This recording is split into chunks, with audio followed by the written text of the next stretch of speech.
as we are in London, we might as well do a little bit of a mini tour. We're standing in the shadow of Winston Churchill, who's directly behind us, and obviously Parliament. But let's go up Whitehall, have a look at Horse Guards, the Cenotaph, Downing Street, then pretty much go down Horse Guards Road. You have the Battle of Britain Memorial, and then onto New Scotland Yard. Let's go and do this. The buildings in the area are truly magnificent, and here, directly in front of us, this is the Cenotaph. It is on Remembrance Sunday, when King Charles will lead the nation, as his mother Queen Elizabeth did before, in Remembrance Sunday of those who gave their today for our tomorrow. That depicts pretty much is for the First World War, the war to end all wars, of course, which never happened because shortly after we had the Second World War. But it is truly sombre. If you ever get the chance to experience that, the old troops marching along here, it's breathtaking, humbling, and pretty sombre.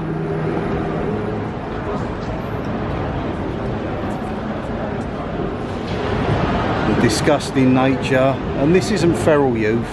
These are your protesters. You know what? Protest peacefully. Don't do things like that. It's disgraceful. That there, typically one of London and the UK's most famous, should I say, spit the teeth out landmarks. That is obviously Downing Street, 10 Downing Street, Prime Minister, 11 Downing Street. Here's your police on guard there, making sure the place is safe for the likes of Richie Sunak.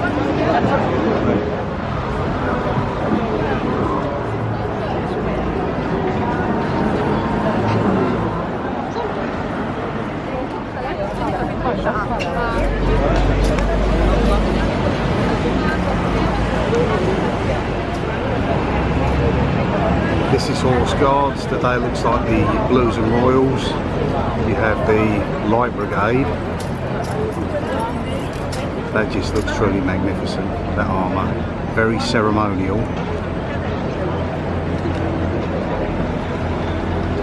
Just look how gentle that horse is.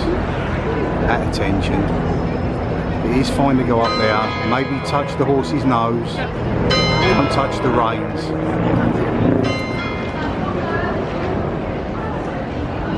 That is incredible. Just standing there like a statue.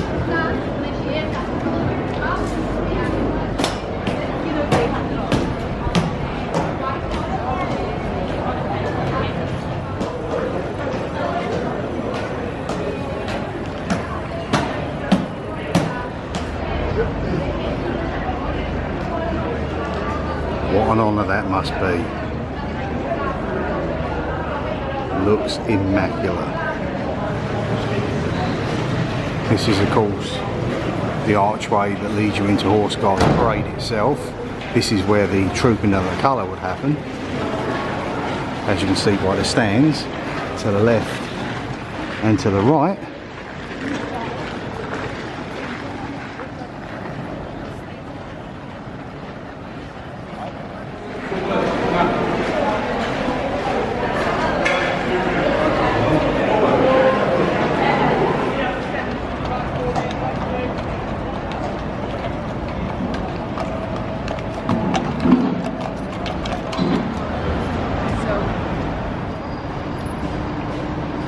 Something I've just noticed that comes across as being quite weird. Someone might respond and put me in my place, but there's no Welsh dragon up there. To the left, obviously, that's Scottish.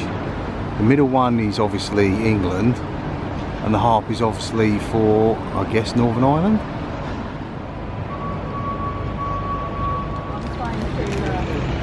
They look out over the Thames. Pretty much the reason why we're here. Pat, our mum, she's always wanted to go up on the London Eye, and it will be happening on Sunday, as well as a little riverboat cruise which will go from here up to the Tower of London, turn around and come back. And I said our hotel, as I was pointing out earlier, is in that little section at the back there behind the London Eye.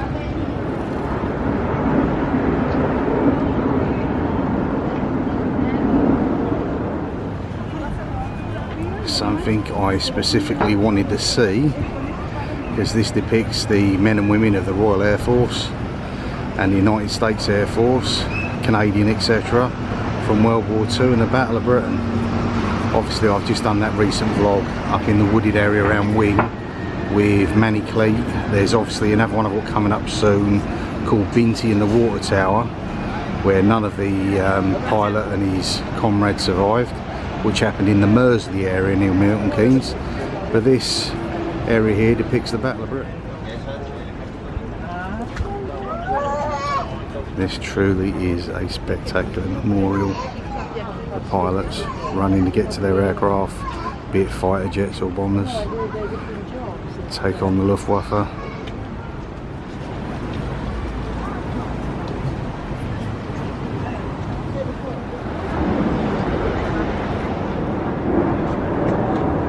This kind of leaves you speechless. The detail in it is truly breathtaking. Not just front line, but all the guys behind. Very fine detail.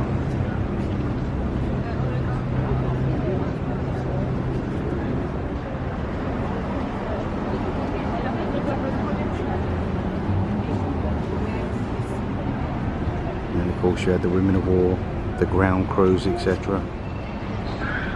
And what would have been commonplace for everyone, gas masks, pretty much having underground Anderson shelters, etc.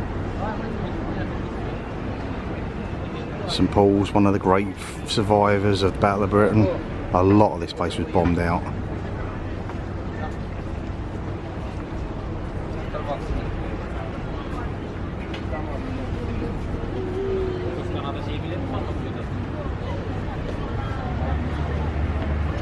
A lot of people seem to forget about what some of the women done. Ammunitions factories, making the parachutes, the clothing, even fighting themselves.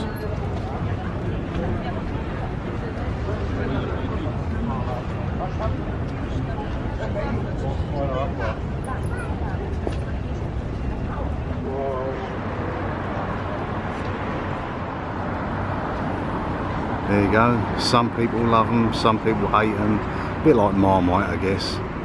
But that's your Metropolitan Police, New Scotland Yard. My nan and my granddad both worked for them as civilian police. My granddad's story is actually quite interesting. So my grandfather, John Joseph Winnett, he come out of the Second World War. He was trained in mountain warfare. He fought his way through North Africa, ended up going to Monte Cassino, where his war on the war front ended because he got injured with bayonet wounds and shrapnel, etc. He spent the rest of the war guarding Churchill, and then on from there, finding work post-war was difficult, so he became a window cleaner because of his training with mountain climbing. So he'd abseil down many of these buildings where he did. Obviously he met my nan, and also part of what he ended up doing, he joined the Met Police as civilian police, but he was a paint and decorator. Now why would a paint and decorator join the police? Well, basically my grandfather's job was, when the police would go around, kick someone's door in, they are obliged to come and fit a new door or a window, etc., when they use their special key, i.e. a sledgehammer. So my grandfather's job was to go in there, do the repair work afterwards, and one of the most infamous, notorious crimes that he was involved slightly on the outskirts of. He didn't quite go in there, thankfully, because it was pretty grim. With the decorating lark, they would have cleaned up the mess after the likes of Dennis Nielsen. So obviously the serial killer who had parts of bodies boiling in pans, bits of bodies, etc., in the sink, in the sewage system where he dumped the remains, and it was the likes of my grandfather who had to clean up after him. Anyway, that's his story. And with that, that comes to the end of our little tour. I said we're in London now for today, which is Rachel's 50th birthday. Tomorrow we are going out, we're doing a West End show. We're going to see Back to the Future in the evening, so we go out, do a few bits during the day. Then obviously tomorrow we'll move our hotel. I'll show you what that hotel's like and that surrounding area. And then Sunday we're going on the London Eye, which is behind us, and we are going on the Riverboat tour. So thanks for watching. Just a short little brief little clips together, which we do just keep people interested while we're in London. Anyway guys, see you in the movies. Enjoy the rest of your weekend.